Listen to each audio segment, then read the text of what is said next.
Hello दोस्तों, नमस्ते। मैं हूँ सारिका शुक्ला, अपने यूट्यूब चैनल पे आप सभी का स्वागत करती हूँ। आज मैं आप लोगों को एक कजरी गीत सुनाने जा रही हूँ। आप लोग मेरे चैनल को लाइक शेयर सब्सक्राइब कीजिए, गाने को सुनिए और कमेंट में बताइए कैसा लगा। भैया अब कहाँ बिलम्यौ बीरन भैया, भैया होई गई गुड़िया कई जूनी,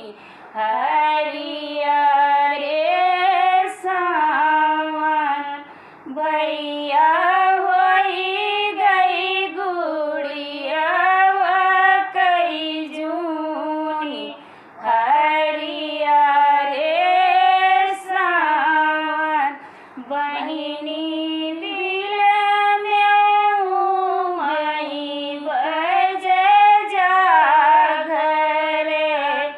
बहिनी चुंदरी रंगवत बाई देर, हरिया रे सावन बहिनी चुंदरी रंगवत लगी देर, हरिया रे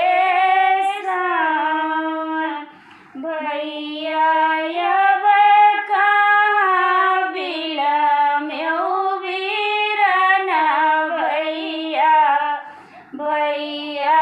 होई गई गुड़िया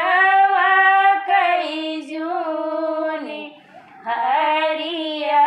रे सावन बहिनी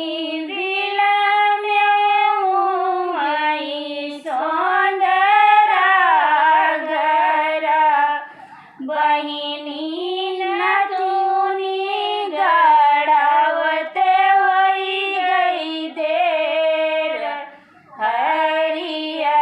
रे सावन बहिनी नतूनी गड़ावत होई गई देर, हरिया रे सावन भैया अब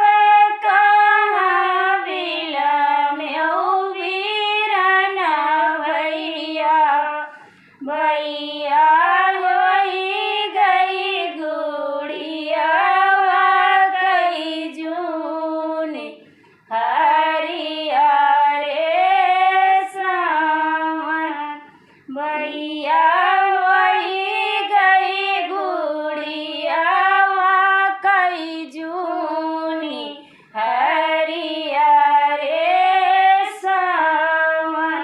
बहिनी बिलम्यौ माई पटहर घरा, बहिनी गजरा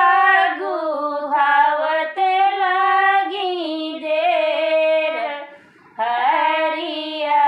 रे सावन बहिनी तो जरा गूंथत लगी देर, हरिया रे सावन भैया अब कहाँ बिलम्यौ बीरन भैया, भैया